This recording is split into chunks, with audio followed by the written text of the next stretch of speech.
विदेश तो आप ऐसे घूमते हैं कि सुबह एक मुल्क में होते हैं और शाम को भारत में आ जाते हैं, और दूसरे दिन ही हम यूट्यूब पर देखते हैं कि आप दूसरे मुल्क में चले गए। कभी आप डेनमार्क में थे और डेनमार्क में होते हुए आप फिनलैंड उधर चले गए, स्वीडन फिनलैंड उधर से फिर आप डेनमार्क में पलट गए।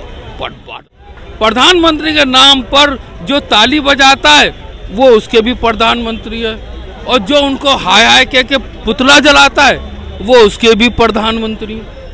मुजफ्फरनगर के अंदर जो फरमान आया है कि जी अपनी रेहड़ी पटरी पर नाम लिखना जरूरी कर दिया गया है, क्या ये सही है? नाम लिखना ज़रूरी भी है और ये होना भी चाहिए था, क्योंकि बहुत से ऐसे ढाबे में मैं वैष्णो देवी ढाबा, बाबा ढाबा, सुमित ढाबा, नीलम ढाबा ऐसे नाम मिल रहे लिखे होते हैं, लेकिन उसमें संचालक जो है वो मुस्लिम होते हैं। मुस्लिम से हमें कोई आपत्ति नहीं है, बट आप एक ढाबा चला रहे हो तो आपका रियल नाम होना चाहिए, क्योंकि आप हिंदू का नाम करके मुसलमान कर रहे हो तो ये गलत बात है।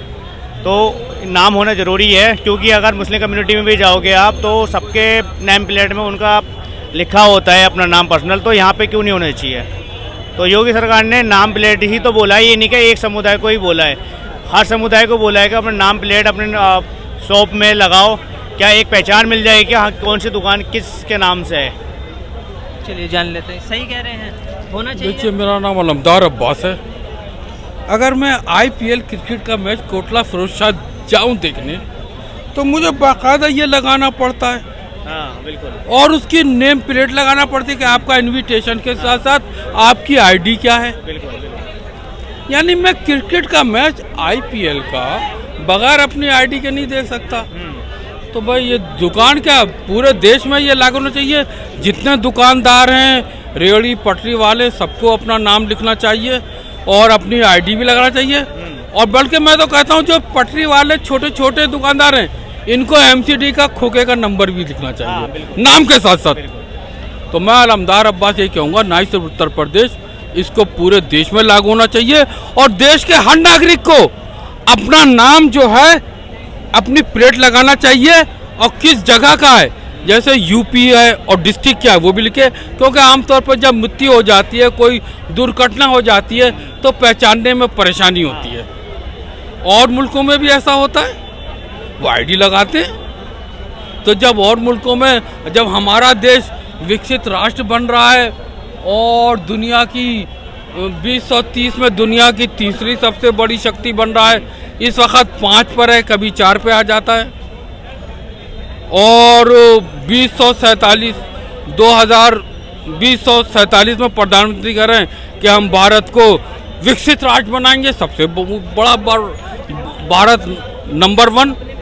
तो नंबर 1 करने के लिए प्रधानमंत्री को चाहिए कि प्रधानमंत्री मोदी जी, आपके नंबर 1 होने से देश तो नंबर 1 होने का नहीं है।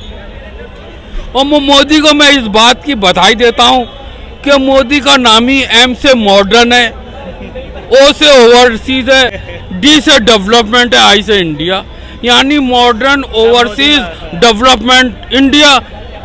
It means globalisation. Modi is globalisation, globalisation is Modi. आपने ग्रुप 20 में लिख के लगाया 1 अर्थ 1 फैमिली 1 फ्यूचर, एक धरती, एक परिवार, एक भविष्य। आपने इसको ग्रुप 20 में क्यों लगाया?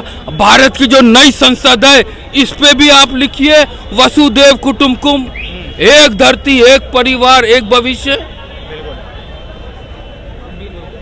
लिखना चाहिए। और बाहर मुल्कों के लोग आए, उनको दिखाइए कि भारत की ये परंपरा है, खाली राजनीति में ग्रुप 20 के लिए नहीं।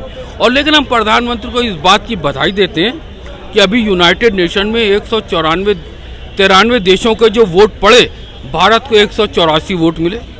मोदी जी ने रिकॉर्ड तोड़ा।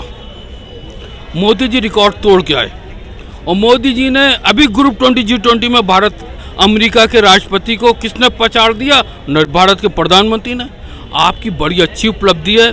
विदेश तो आप ऐसे घूमते हैं कि सुबह एक मुल्क में होते हैं और शाम को भारत में आ जाते हैं, और दूसरे दिन ही हम यूट्यूब पर देखते हैं कि आप दूसरे मुल्क में चले गए।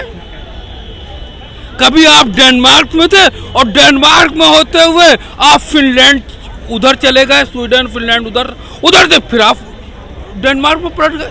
प्रधानमंत्री जी, आपकी बहुत अच्छी कार्यशैली है। आपका 4 साल का मुख्यमंत्री पद गुजरात का बहुत सफलतापूर्वक है। आपका 10 साल का प्रधानमंत्री का कार्यकाल भी बहुत सफलतापूर्वक है। आप तीसरी बार प्रधानमंत्री बने। आपकी जो मैडम है सीता जी, उन्होंने रिकॉर्ड तोड़ बजट पेश किया, लेकिन आपने इस बजट में बिहार और आंध्रा के साथ साथ सिक्किम और उत्तराखंड को शामिल किया।